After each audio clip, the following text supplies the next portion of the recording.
Timnas Bowling Indonesia terus bersiap menuju Asian Games 2018 Agustus mendatang. Mereka telah berlatih di pemusatan latihan nasional di Gedung Bowling Center Jakabaring Sport City Palembang sejak sebulan yang lalu.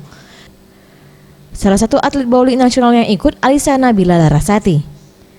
Saat ditemui di sela-sela latihannya, gadis kelahiran Bandung ini mengatakan ia bersama 14 atlet lainnya terus memusatkan latihan di JSC serta melakukan beberapa tryout seperti melakukan training camp ke Amerika Serikat, disusul mengikuti kejuaraan di Filipina dan menghadapi Singapura Open. Ia pun mengungkapkan sarana dan prasarana yang ada di gedung bowling JSC ini sudah layak untuk pertandingan besar setaraf Asian Games. Kalau persiapannya kita latihan terus setiap hari di sini. Terus juga kita ada tryout juga sampai sebelum Asian Games.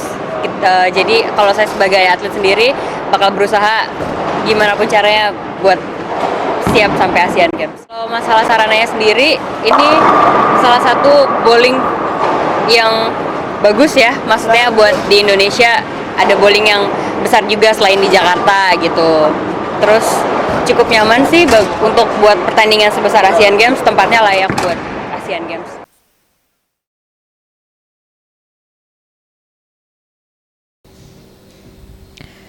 Ia menambahkan baginya satu medali emas sudah cukup untuk dipersembahkan kepada Indonesia saat gelaran 4 tahunan internasional tersebut.